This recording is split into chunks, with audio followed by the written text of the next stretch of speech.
السلام علیکم. پلیز السلام علیکم پیارے سبسکرائب بچوں. مائی یوٹیوب آج چینل ہم کریں گے اینڈ ویڈیو واچ میری لائک اور اینڈ میری شیئر. بہن تھینک کے یو. لیے محرم اور نامحرم. محرم اور نامحرم. محرم وہ ہے کہ جس سے پردہ کرنا لازم نہیں ہے، یعنی آپ ان کے سامنے ان کے ساتھ رہ سکتے ہیں، اگر وہ آپ سے ہاتھ ملائے تو آپ ان سے ہاتھ ملا سکتے ہیں. لیکن نامحرم وہ ہے کہ جن سے اسلام نے آپ کو دور رہنے کو کہا ہے، پردہ کرنے کو کہا ہے، حجاب کرنے کو کہا ہے. یعنی لڑکیاں ہے تو وہ اپنے بال چھپائے گی، اپنے ہاتھ کلائیوں تک چھپائے گی اور اپنے پیروں میں بھی موزے پہنے گی. اور اگر لڑکے ہیں تو وہ بھی گرل سے اور نامحرم سے اپنی نظروں کو نیچے رکھیں گے، ہاتھ نہیں ملائیں گے، نہ ہی ان کو ٹچ کریں گے اور نہ ہی ان کے ساتھ کھیلیں گے، کیونکہ وہ ان کے لیے نامحرم ہے. اب آپ آہستہ آہستہ بڑے ہو رہے ہیں تو ان سب باتوں کا خیال رکھنا ہے. اب دیکھتے ہیں زہرا اور علی. زہرا کو کن کن سے پردہ کرنا واجب ہے، یعنی زہرا کے لیے کون کون نامحرم ہے اور علی کے لیے کون کون نامحرم ہے، یعنی علی کو کن کن سے احتیاط کرنی ہے، یہ بھی ہم اس میں جانیں گے. اب ہم پہلے زہرا کے متعلق پڑھیں گے. اب زہرا کیا کہہ رہی ہے؟ میں اپنے بابا اور بابا کے دوست کے ساتھ. بابا کے ساتھ ہے تو بابا محرم ہے، لیکن بابا کے دوست کے ساتھ تو زہرا نے اسکارف پہن لیا ہے، یعنی وہ نامحرم ہے. اب زہرا کیا کہہ رہی ہے؟ میں اپنے بھائی اور بھائی کے دوست کے ساتھ. بھائی کے ساتھ ہے تو بھائی محرم ہے، لیکن بھائی کا دوست ہے تو زہرا حجاب کرے گی. اب زہرا اپنے دادا اور بہن کے شوہر یعنی بہنوئی کے ساتھ ہے.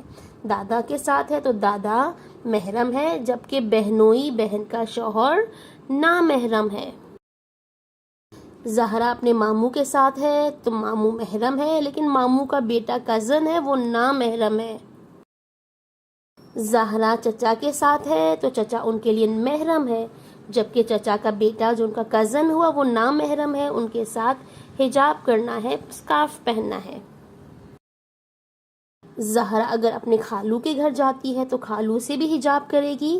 خالو یعنی خالہ کے شوہر، اور خالہ کا بیٹا ہے وہ بھی کزن ہے، وہ بھی نامحرم ہے، تو ان سے بھی حجاب کرے گی. زہرا اپنے پھپھا کے ساتھ ہے تو پھپھا نامحرم ہے، اس کے ساتھ حجاب کرے گی. اور پھپھا کا بیٹا یعنی پھپھو کا بیٹا جو کزن ہے ان کے ساتھ بھی وہ پردہ کرے گی.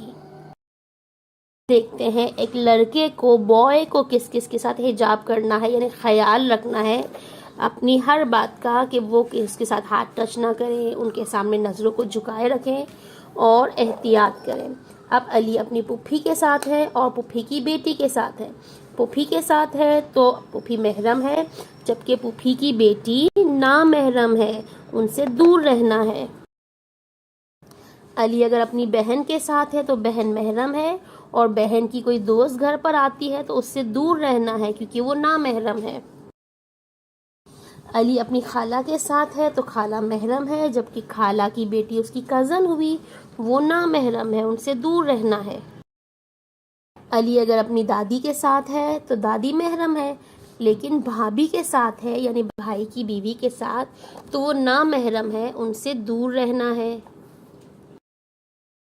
علی اگر اپنی ماما کے ساتھ ہے تو ماما محرم ہے، لیکن ماما کی کوئی دوست گھر پر آتی ہے تو ان سے ہاتھ نہیں ملانا، ان سے سلام ضرور کرنا ہے لیکن احتیاط بھی کرنا ہے کیونکہ وہ نامحرم ہے.